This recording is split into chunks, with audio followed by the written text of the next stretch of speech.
makhosikazi asoze aphela amandla elizwe lelamakhosikazi asoze aphela amandla.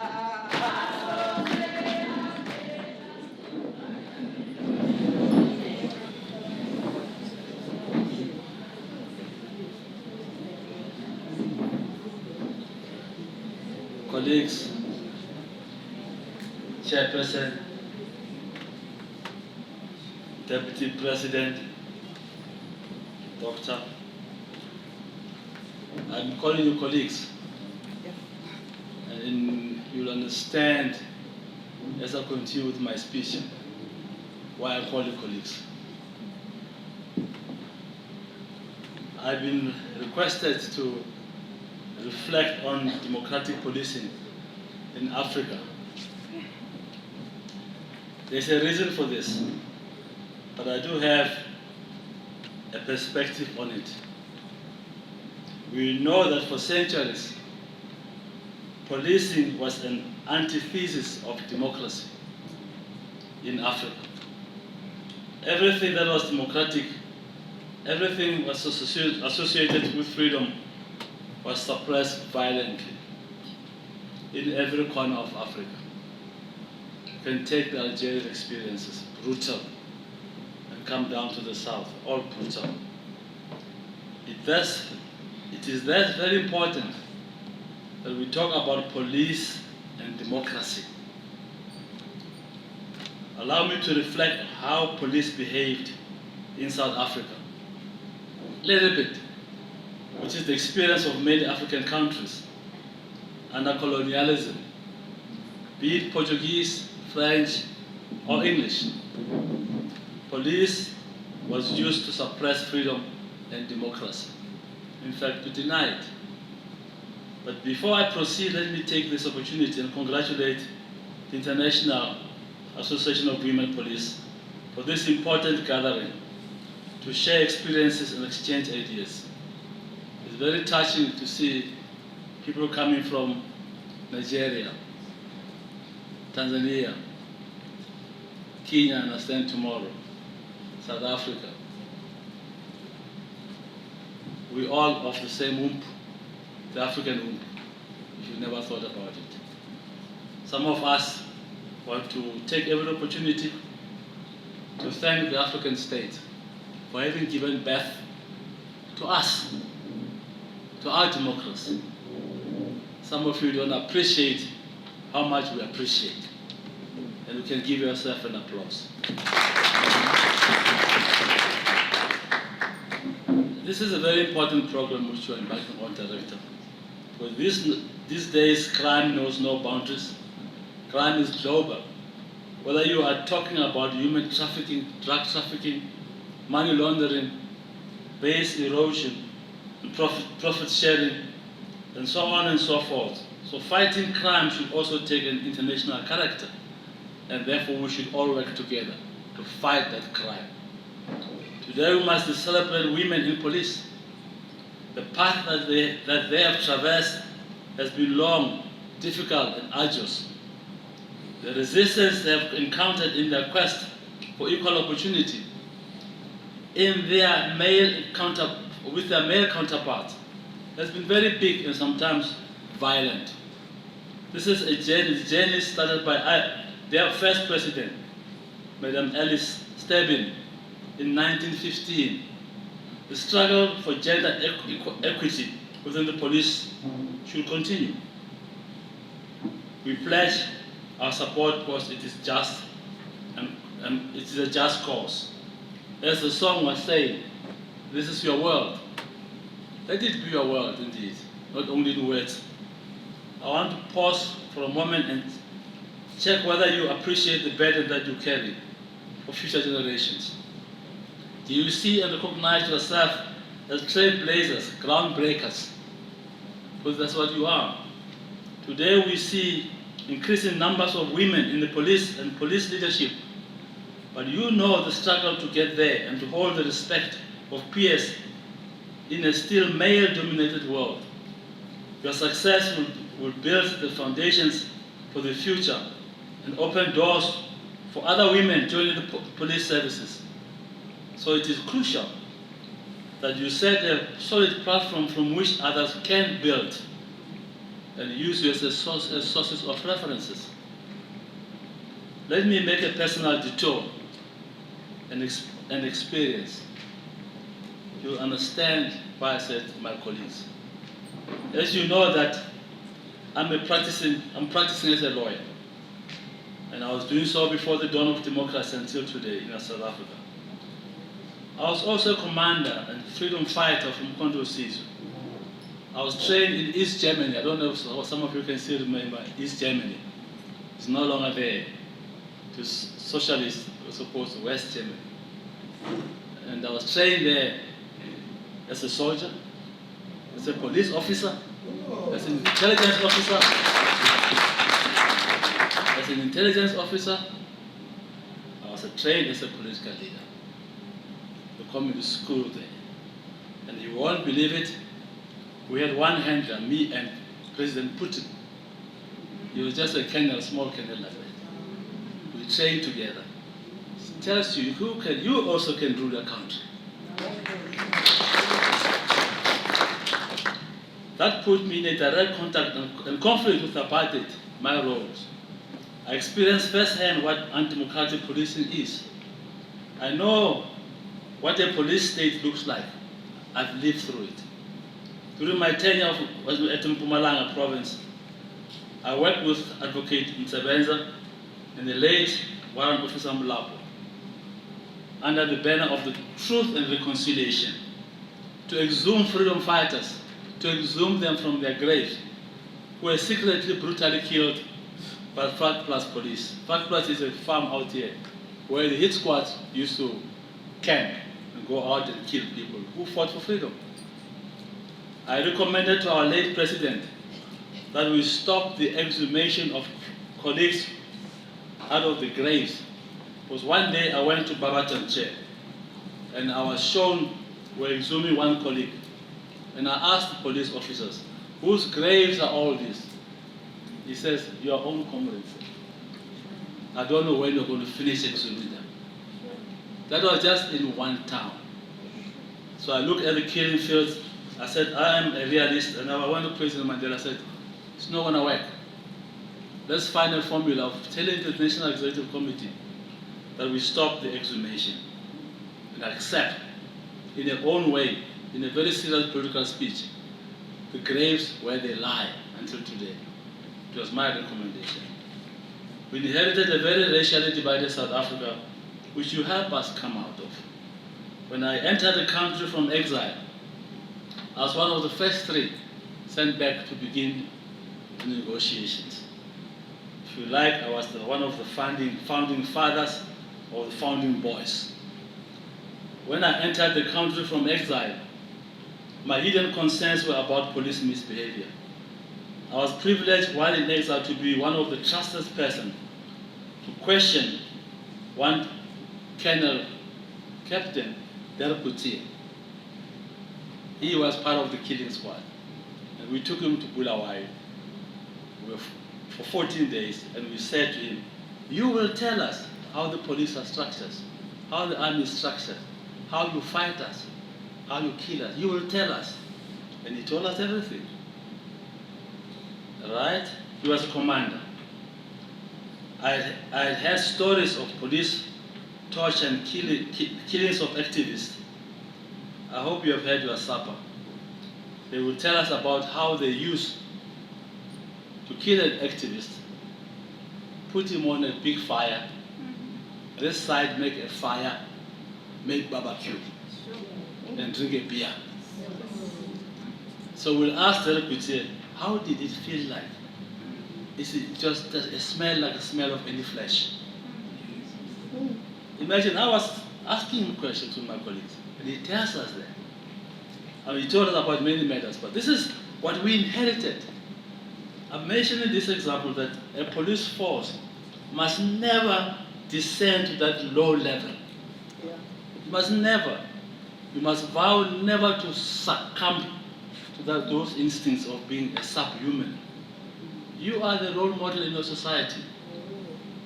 You are the role model in your society. After the first talks between Mandela and the former President-elect, at the first table, the first issue addressed was that of policing in South Africa. And a working group was formed. And this working group was supposed to cool down the tempers between the people and the police. Can you imagine? That's the first item on the agenda. They took General Bierkes and said, General Bierkes, work with Matthew Poster, who's standing in front of you today. Give him the names of all the police stations in the country. This country is big. He will give you the names of all the activists in those areas. And let's together work together to cool down the tempers of the people against the police. That is so much the police will become the enemies of the people. And again I say, never be the enemies of the people. Be the friends of the people. Be the protectors of the people. That's how in our constitution we have this police community forums. They were born from that working group of trying to, I will be phoned at night to say, people are fighting this side. Who do we talk to? And I'll give that to General for the name. And they will talk. I was sitting myself in the meetings where I was in the reconciling activists in my province, trying to show them how the system works. And I met a guy there who once raided me at night. I don't know why he raided me until today. He hasn't told me. But he didn't arrest me, but he went away. They were 20. I said to him, General, you wanted to kill me. I'm just giving a feel of where we came from to be where we are with the reconciliation. General, you could have killed me, but I ran away. But later I wanted to kill you. But today we're here. You failed, I failed. Let us succeed in making peace in this country. So that was the new mission. So together with the police, we all understood it's a responsibility to create peace. Because the police are the front line of law enforcement. There's no one else, it's the police. The army must be called in our constitution for civilian oversight. We don't want to see the army in civilian space, except when they're called upon. We're very reluctant, we don't want coup d'etats and not military actors here. The police must be trusted and empowered and entrusted to do their job. That's what should happen. Police should have their first allegiance to the constitution of your country. It's wrong when the police are used against the people. Here in South Africa, we witnessed this when people were massacred at different parts of the country. And I don't want to go into that. It is also very important not to politicize the police. The police must be left there as an arm of law enforcement. They should uphold the law, not subvert it. I spent time in what they call a police board. The situation here was so chaotic that the leaders of all political parties, as well as business, came together and said, let us form a police board and discuss how do we solve the police-community relations. And they decided to choose people from political parties, from the police force, to start with the police board. I was representing the ANC in Mandela in the police board. Now, in that police board, we discussed policy. We discussed norms and standards of policing. That's why you have them in the constitution. We wrote them. And we told the negotiators, these are the new norms and standards. Because the ANC and the National Party could never agree on whether the country must be unitary or federal. The issues of whether the police force must be unitary or federal came up. Can you imagine? So I was locked into the house of the former Minister of Police, Mr. Green, to sit there and debate the issues for the whole day and decide, what do we tell the negotiators? Is it federal or unitary? You know what we decided? We decided on what it is now. Some of the young officers in South Africa don't know. We said the norms and standards must be national. Provincial, you can have delegation of power. And that's what it is today. That's why we have commissioners in the provinces, but a national commissioner at the top, to whom they all report. That's how we structured it in that miserable house with the Minister of Police all day. He didn't even give me food to eat. However, amidst all the difficult and often hardship, I also learned the importance of rules, discipline, community, and the value of standing up and speaking out outright. Anyone in this country will tell you, I don't spare my words. I tell the truth. It does not matter who you are, president or what, I will always tell you the truth. Because that's how we should move on. I'm a Christian, the Bible says that the truth will set us free. So we must always tell the truth. Always, don't lie, because you will have a problem in your grave. Africa is often held up as an example of policing gone wrong. And it is for that reason that I have chosen to center my address to you this evening on the values of democratic policing, defined by the parameters of legitimacy, justice, and freedom. In this environment of expectations that law enforcement officials shall always respect and protect human dignity and maintain and uphold human rights of all persons, male or female. Law enforcement officials shall at all times respect and obey the law. They must be the first example, like I said. The law enforcement officials shall not commit any act of corruption and shall, in fact, actively oppose and combat such act. Importantly, law enforcement officials will not condone violations of rules and laws which protect and promote human rights. Policing is therefore what I would call a strategic operation for the protection of human rights. The reality is that when police officers are tangibly seen to observe human rights, they gain the respect and cooperation of the communities they serve. When they do the opposite, they lose the respect of the community, which is the problem I was trying to address to you about what we found here. As you will confirm, public cooperation is a crucial factor in the detection of crime. But public cooperation requires that the police enjoy the trust and respect of the people. Returning to the concept of democratic policing, the three rules that you must remember without failing, take it home. Police officers abide by the rules of the law, the rule of law. This is not negotiable. Police officers are accountable for their actions. Police officers act fairly in service of the public. Some writers describe the opposite of democratic policing as regime policing, where the focus is on protecting government rather than citizens, where the police force answers to the regime rather than the people, where the police control rather than protect the communities they serve. Communities come first.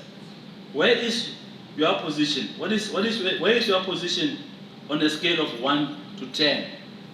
What is your position? If regime policing is 0, a democratic policing is 10. It's simple arithmetic, and vice versa. I want to believe that all of you share my vision of democratic policing across African continent, but this is what we will make Africa great again. If you don't believe me, consider this. Democratic policing is built on clear standards of operation. Police conduct must be ethical, lawful, and transgressors will be held accountable. One of the biggest problems that we have in South Africa, for example, is the unwillingness to hold leaders accountable, resulting in governance crisis and complete disrespect for the rule of law. You can read our newspapers. It's a daily argument, whether or not. I mean, someone was saying to me, I defend many people as a lawyer.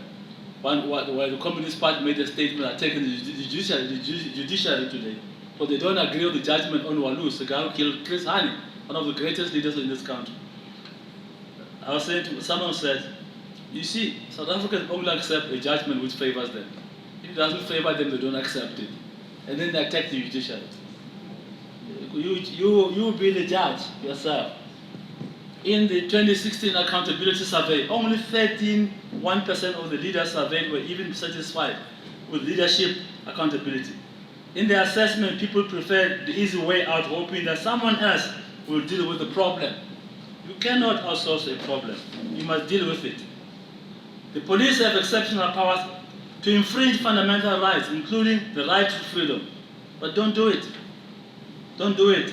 Accountability is a cornerstone of democratic policy. And these extraordinary powers must be subject to strict accountability mechanism. Chair, I hope you will share my speech with your members. I took time to write it because I'm writing it to my fellow officers. You can carry it to different corners of the continent. It's quite a well-written speech, even if I must say so, because I wanted to share my own experience. In constitution making, if you look at the police chapter in South Africa, the initial draft was done by me. And I'm very proud to have done that. Very, very proud. Because we insisted on what I told you. There's nonsense standard which you're still applying today. You don't know who this bloody bugger is who was involved with. It's me. That's why I call you my colleagues. Sorry. When all is said and done, it is important for you to acknowledge that you are not superhuman. And people must accept you are fathers and mothers. Some people forget, and they go and kill an officer like you are a thing. These are parents. These are human beings with blood. It's also red, it's not blue, it's not green, it's just red like anyone else. Police life must be protected. Police officers are entitled to reasonable working hours and working conditions.